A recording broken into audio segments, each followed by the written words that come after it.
Bonjour, aujourd'hui dans cette vidéo je vais vous parler du harcèlement. C'est un sujet plutôt compliqué et surtout lourd puisque je pense qu'aujourd'hui la plupart des gens ont vécu de façon chronique ou ponctuelle le harcèlement dans leur vie et aussi de nombreuses personnes peuvent se rendre compte qu'elles ont peut-être, en se mettant un petit peu en introspection ou même sans aller si loin, qu'elles ont été à leur tour à un moment donné de leur vie harceleurs. Alors qu'est-ce que ça veut dire? Ça veut dire que tout un chacun peut être l'agresseur ou la victime. Le harcèlement, ce n'est pas quelque chose qui est le harceleur n'est pas atteint d'un gène du harcèlement, ce n'est pas une maladie, c'est une réaction que l'on a lorsque l'on est dans une situation de stress intense, d'angoisse, de colère. Et c'est une réaction qui, je vous l'accorde, n'est pas fort agréable pour ceux qui la subissent, mais qui est une réaction de détresse. Donc le harceleur, qu'est-ce qu'il va faire? Eh bien, le harceleur, en fait, il va prendre une victime, de préférence quelqu'un de facile à atteindre, quelqu'un de plutôt fragile, que ce soit par son physique ou par sa façon de se comporter ou même par son aspect social. Il va choisir cette personne en fonction donc de sa fragilité et il va projeter sur elle toute la violence, toute la colère, toute l'angoisse qu'il a. Il y a certains harceleurs, et d'ailleurs je dirais que dans la plupart des cas, c'est une majorité, qui vont faire en sorte de rallier le groupe à leur cause. Alors pourquoi ils font ça, premièrement? Premièrement, ils font ça parce qu'ils vont se retrouver dans une situation de domination et donc ils vont installer leur harcèlement comme étant une juste cause. Ouais, c'est pas une blague. Ils arrivent à faire en sorte que les gens qui sont autour de lui et qui se regroupent à son harcèlement pensent que c'est une juste cause, qu'en effet, la personne qu'on harcèle est la bête à abattre et que le meilleur moyen d'agir, c'est d'abattre cette personne. Alors, deuxièmement, pourquoi le groupe accepte de se rallier au harceleur? Eh bien, le groupe accepte de se rallier au harceleur parce qu'individuellement, les personnes vont avoir plusieurs réactions. Premièrement, elles vont avoir peur que le harceleur s'en prenne à elles. Donc, afin de ne pas être du mauvais côté, de ne pas être du côté de la victime, ils décident de devenir l'agresseur plutôt que l'agressé. Deuxièmement, il y a aussi l'effet de groupe. Si tout le monde dit que cette personne est mauvaise et que cette personne fait ceci, etc., c'est peut-être que c'est vrai. Parce qu'on a une croyance sociale que plus il y a de personnes qui pensent une même chose, plus ils ont raison. Donc ça, c'est la deuxième raison. Et puis aussi, des fois, c'est par fidélité et loyauté.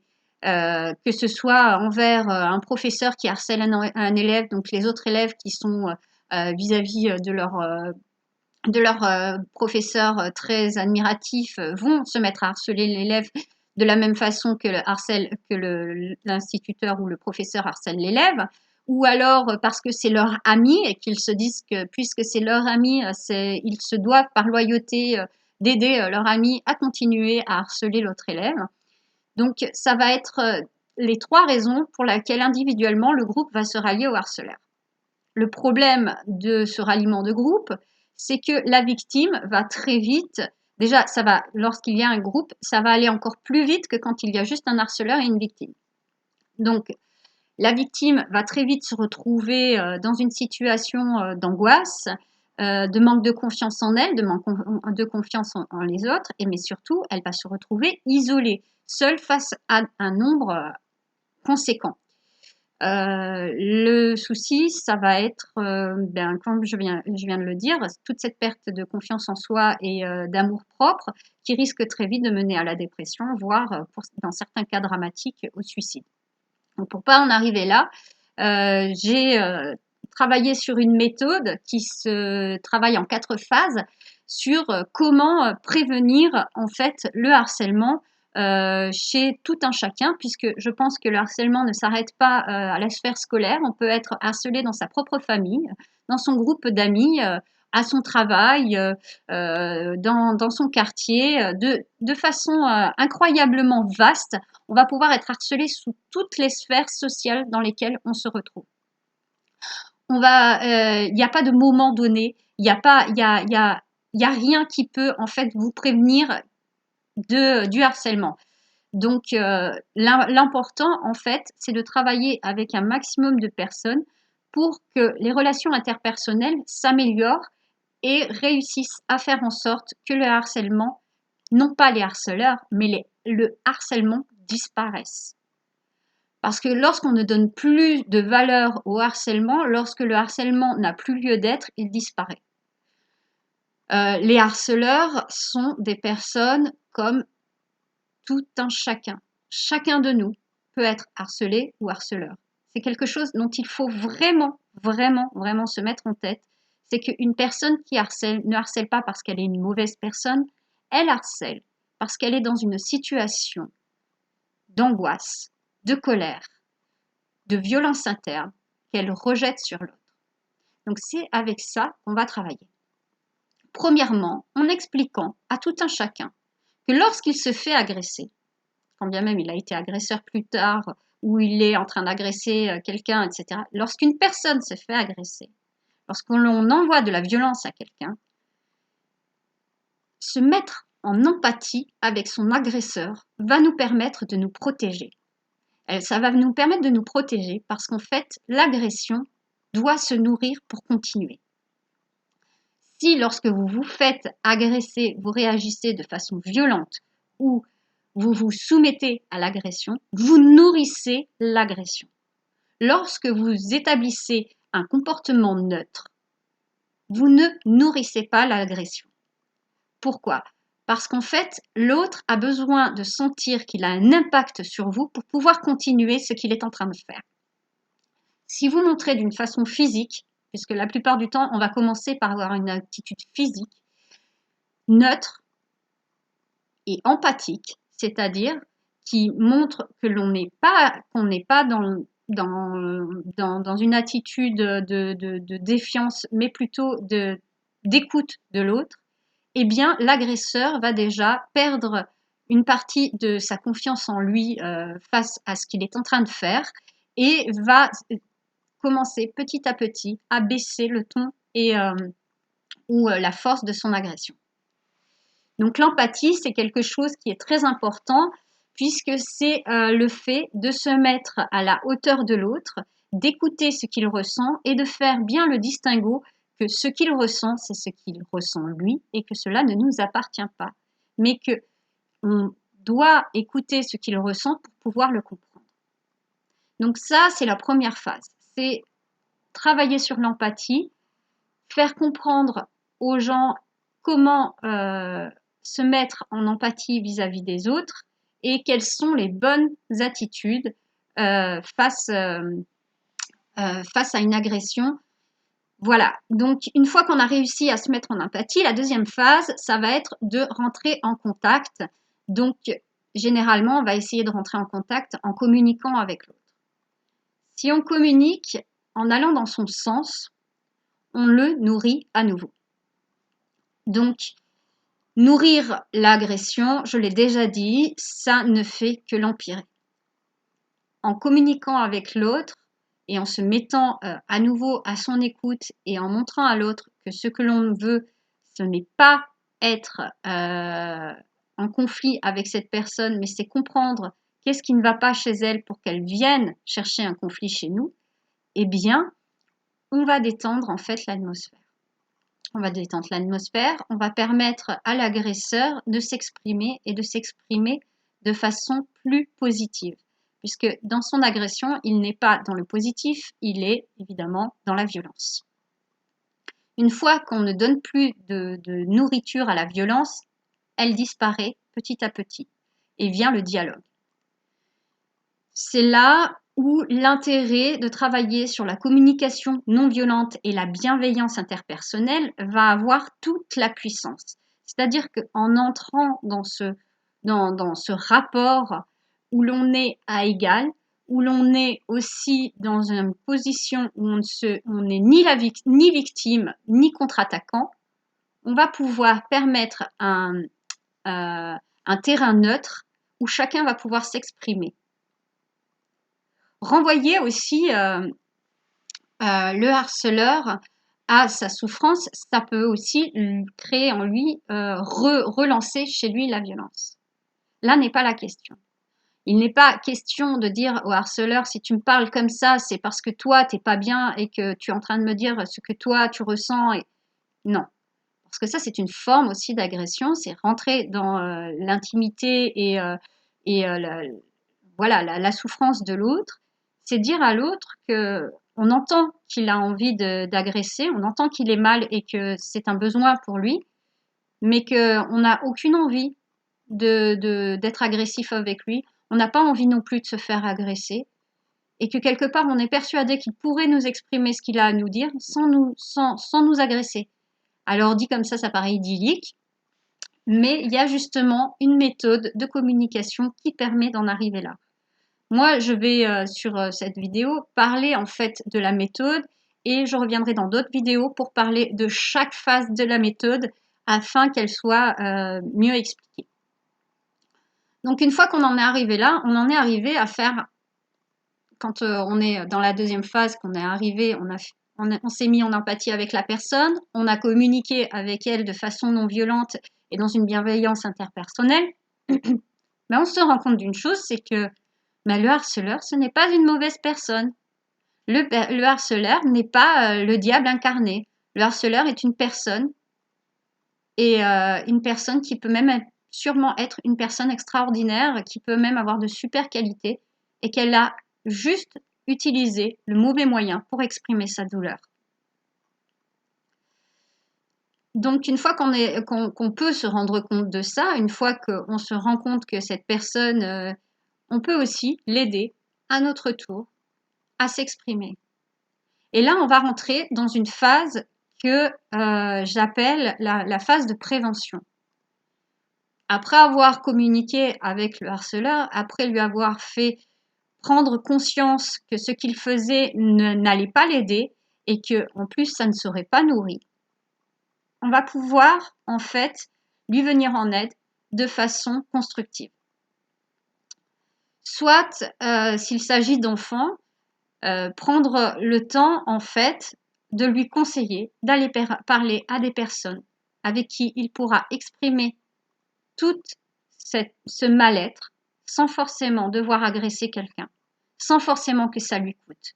Parce que à l'heure actuelle, qu'est-ce qu'on fait lorsqu'on chope un harceleur, que ce soit à l'école ou que ce soit... Bien, il est puni d'une façon ou d'une autre, par la loi, par les parents, par les institutions, il est puni. Mais on ne règle pas son problème. Et on va peut-être même le conforter dans le fait que harceler, ben finalement, s'il ne se fait pas prendre, ça peut être jouissif. Alors que si on arrive à le mettre dans une situation où il se rend compte qu'il va pouvoir soigner cette douleur différemment et sans avoir besoin d'agresser les autres et de se faire des ennemis, puisqu'au final on se fait plus d'ennemis en harcelant qu'on ne se fait d'amis, il faut quand même s'en rendre compte, eh bien on va régler une situation de façon durable. Le but, ce n'est pas de punir les harceleurs, le but, c'est de faire disparaître le harcèlement, faire comprendre à ceux qui souffrent qu'ils peuvent avoir de l'aide sans être obligés de détruire quelqu'un. Alors qu'est-ce qu'on pourrait aussi penser de la pauvre victime qui n'a pas réussi à mettre en place cette méthode, etc. Qu'est-ce qu'on peut faire pour elle? De la même façon que pour un harceleur en fait. Déjà, la détecter, apprendre aux enfants que quand il y a un enfant qui se fait harceler, si on prend le parti de celui qui harcèle, on prend le parti en fait de détruire quelqu'un qui ne mérite pas. Parce que personne ne mérite d'être détruit par les autres, quelle que soit son attitude verbale, son attitude physique. Personne n'a le droit de détruire une vie. Et c'est important. Et là, on passe sur l'empathie. Donc tout ça, ça va se jouer dans l'éducation. Donc c'est important en fait, d'inclure ça dans les programmes d'éducation. Apprendre aussi aux enfants qui peuvent parler entre eux et les inciter à parler entre eux des fois où ils se font agresser par les autres. Parce qu'en fait, s'il y en a un qui n'arrive pas à trouver une solution, peut-être qu'à plusieurs, ils trouveront la solution pour aider celui qui harcèle et l'arrêter dans son élan. Et puis surtout, mettre en place en fait des situations où on soutient autant la victime que l'agresseur. Soutenir l'agresseur, c'est pas lui donner raison. C'est comprendre que si cet agresseur en est arrivé là, c'est qu'il avait un sérieux problème et que si on ne règle pas son problème, hélas, il recommencera. Donc, une chose qui en ce moment m'interpelle énormément, dont on m'a pas beaucoup parlé et on m'a demandé ce que j'en pensais, c'est le harcèlement sur le net. Le cyberharcèlement est devenu quelque chose de courant, qui est très compliqué à endiguer, puisque malheureusement, il faut savoir que quand vous harcelez quelqu'un sur le net, ça va rester. Ça va rester parce qu'en fait, les réseaux sociaux et toute cette sphère Internet, Google et compagnie, en fait, enregistre les données et tôt ou tard, en fait, ce que vous avez fait ressortira. Je dis vous parce qu'en fait, il faut vous rendre compte que vous, le harceleur, quand vous harcelez quelqu'un, vous vous tirez une balle dans le pied sur Internet. Parce que plus tard, s'il ressort dans votre vie sociale, amoureuse ou professionnelle, que vous avez passé un long temps de votre vie à détruire une autre vie, il est fort probable qu'on considère que vous n'êtes pas quelqu'un sur qui on puisse compter. Je parle aussi aux victimes. Lorsque vous êtes harcelé par Internet, il faut savoir que vous pouvez tout à fait effacer ce qui a été dit ou bloquer les personnes. Vous pouvez aussi les signaler. C'est pas pour les punir que je dis de faire ça, c'est pour vous protéger. Protégez votre image. À tous les adolescents, je dirais, mettez le moins d'images de vous possible sur Internet.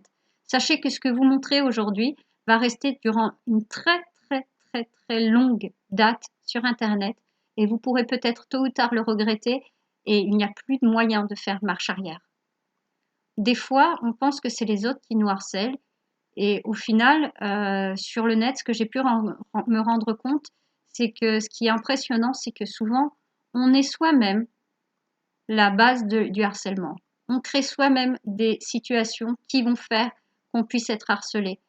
Parce qu'on va soi-même créer en fait tout un tissu de choses qui seront faciles à choper par les autres. Il faut savoir qu'il y a énormément de gens qui dans la vie n'arrivent pas à s'exprimer, n'ont pas le courage ou n'ont pas la verve de s'exprimer et qui, une fois cachés derrière leur ordinateur, ont le verbe facile, comme on dit, et vont insulter et attaquer les gens de diverses façons. Pour se protéger de ça, déjà, commentez au minimum ce qui n'a pas besoin d'être commenté. Surtout, ne divulguez pas ne divulguez pas qui vous êtes de façon directe, pas de photos de vous. Évitez de mettre, surtout si vous êtes des adolescents, vos prénoms et noms de famille. Et surtout, si j'ai quelque chose à vous conseiller, si le harcèlement commence et s'il devient vraiment trop fort, sortez de ce réseau social. Sortez-en de façon prolongée. Parce que du moment que vous disparaîtrez sur la toile, ils n'auront plus d'accès à votre image. Ils n'auront plus d'accès à ce que vous êtes. Ils pourront sortir des choses sur vous, mais ça n'aura plus d'emprise, ça ne restera plus. Ça restera sur leur profil, ça restera sur eux. C'est eux qui finalement se tireront encore une fois une balle dans le pied, mais vous serez protégés. On n'a pas besoin de réseaux sociaux pour vivre. Le réseau social, on se le fait à l'extérieur, on se le fait à l'école, on se le fait quand on fait du sport, on se le fait à travers notre famille, nos amis. Vous pouvez tout à fait vous délivrer d'un réseau social et recommencer à vivre. Donc c'est mon avis sur le harcèlement sur le net. C'est un sujet sur lequel je commence à travailler, que je ne maîtrise pas encore extrêmement bien. Mais je vous invite en fait à me laisser vos commentaires autant sur le harcèlement en soi, ici, que sur le harcèlement sur le net par exemple. Et ben, je répondrai à vos questions si j'ai des réponses et sinon je prendrai le temps d'y réfléchir afin de trouver des réponses qui puissent être pertinentes. Je vous invite à aimer cette vidéo, à la partager et à aimer aussi la chaîne afin de permettre au plus grand nombre de pouvoir profiter en fait des vidéos de la Wallet Café Ludique. Je vous souhaite une excellente journée. À très bientôt. Au revoir.